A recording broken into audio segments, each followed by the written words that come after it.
राम राम साहब के अपने यूट्यूब चैनल पे आपका स्वागत है। हम जो है राजस्थान के दुर्गों में हाड़ौती क्षेत्र के दुर्ग पढ़ रहे थे और हमने पिछली क्लास में कंप्लीट किया था दुर्ग मनोहर थाना। और आज हम पढ़ेंगे नाहरगढ़ दुर्ग। देखिए जो नाहरगढ़ दुर्ग है ये हमने पहले भी पढ़ा हुआ है।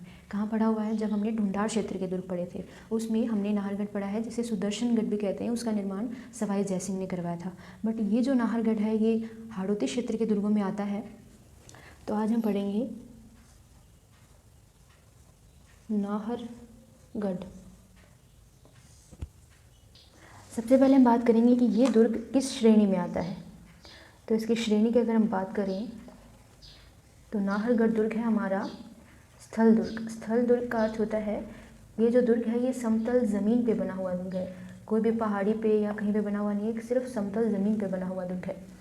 देखिए दुर्ग कई प्रकार के होते हैं, जैसे कि औदक दुर्ग जिसके चारों तरफ पानी होता है, धानवन दुर्ग जिसके चारों तरफ रेगिस्तान होता है, पार्वत दुर्ग जिसके चारों तरफ पर्वत होते हैं, और वन दुर्ग जिसके चारों तरफ वन होते हैं। देखिए जो पहले के राजा महाराजा है वो दुर्गों का निर्माण करवाते थे, और वो कोई तो पहाड़ पे बनवाता था दुर्ग, कोई रेगिस्तान के बीच बनवाता था, ठीक है, कोई वन में बनवाते थे दुर्ग। ऐसा क्यों करते थे?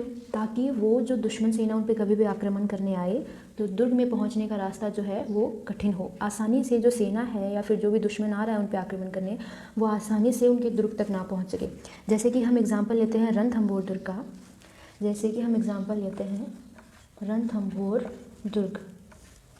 रणथंभौर दुर्ग जो है ये सवाई माधोपुर में पड़ता है। ये जो दुर्ग है इसकी जो श्रेणी की हम बात करें तो ये एरन श्रेणी का दुर्ग है। एरन दुर्ग कहेंगे इसे। इसका अर्थ है कि अगर हमें इस दुर्ग तक पहुंचना है तो हमें कठिन रास्ता, ऊबड़ खाबड़ जगह और कंटीली झाड़ियों से होकर गुजरना होगा। अगर हम इस दुर्ग तक पहुंचना चाहते हैं तो बहुत ही कठिन रास्ता है, जिसकी वजह से अगर कोई भी दुश्मन आक्रमण करने आए तो वो आसानी से इस दुर्ग तक नहीं पहुँच सकता। बट जो आज हम दुर्ग पढ़ रहे हैं नाहरगढ़ दुर्ग, इसकी श्रेणी क्या है? स्थल दुर्ग, मतलब समतल ज़मीन पर बना हुआ दुर्ग है। अब हमने इस दुर्ग की श्रेणी की बात कर ली है, आगे हम बात करते हैं कि इस दुर्ग का निर्माण किसने करवाया। तो इस दुर्ग के निर्माण के बारे में हम बात करेंगे। निर्माण, इस दुर्ग का निर्माण करवाया है कुतुबुद्दीन ने। क्या नाम है? कुतुबुद्दीन। कौन सी ईस्वी में? 1712 ईस्वी में कुतुबुद्दीन ने नाहरगढ़ दुर्ग का निर्माण करवाया। जो हमने पहले नाहरगढ़ पढ़ा था ढूंढार क्षेत्र के दुर्गों में, उसका निर्माण किसने करवाया था? सवाई जयसिंह ने 1734 ईस्वी में।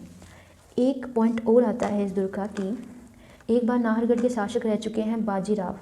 एक बार नाहरगढ़ दुर्ग पर बाजीराव का अधिकार हुआ। बाजीराव का अधिकार, इन्होंने इस दुर्ग को दुर्जनशाल हाड़ों को दिया। दुर्जनशाल हाड़ा को दिया। तो बाजीराव को एक बार इस दुर्ग पर अधिकार हुआ और उन्होंने इस दुर्ग को दुर्जनशाल हाड़ा को दिया। ठीक है, आगे हम बात करते हैं इस दुर्ग की आकृति के बारे में। हमने जब ढूंढार क्षेत्र के दुर्ग स्टार्ट किए थे तो हमने पढ़ा था तारागढ़ दुर्ग जो कि बूंदी में स्थित है। उसकी आकृति कैसी थी? उसकी आकृति थी स्टार शेप्ड। स्टार शेप की उसकी आकृति थी। देखिए तारागढ़ दुर्ग भी दो आते हैं, एक तो अजमेर में और एक हाड़ौती क्षेत्र बूंदी में। जो तारागढ़ अजमेर वाला है उसका तारागढ़ नाम रखा गया था क्योंकि एक बार इस दुर्ग पे शासक रह चुके थे पृथ्वीराज सिसोदिया। उनकी पत्नी का नाम तारा था, इसलिए उन्होंने इस दुर्ग का नाम रखा तारागढ़। जो दूसरा तारागढ़ है वो है बूंदी में और उसकी आकृति कैसी है? Star shape. वैसे ही दो नाहरगढ़ भी हैं। जिस तरह तारागढ़ दो हैं उसी प्रकार नाहरगढ़ भी दो हैं।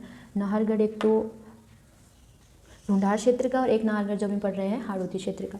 अब इसकी आकृति की बात करें तो इसकी आकृति जो है वो लाल किले के समान है। लाल किला कौन सा? दिल्ली का लाल किला।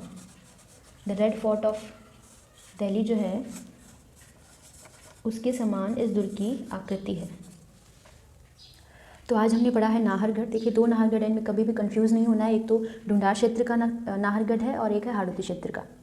नाहरगढ़ जो ढूंढार क्षेत्र का है उसका निर्माण सवाई जयसिंह ने करवाया, और जो हाड़ौती क्षेत्र का नाहरगढ़ है उसका निर्माण किसने करवाया? कुतुबुद्दीन ने 1712 ईस्वी में। आगे इसका पॉइंट आता है कि एक बार इस दुर्ग पे बाजीराव का अधिकार हुआ था और इन्होंने इस दुर्ग को दुर्जनशाल हाड़ा को दिया। इसकी आकृति आती है लाल किले के समान। बस इस दुर्ग के यही कुछ 3-4 पॉइंट थे जो हम पढ़ चुके हैं।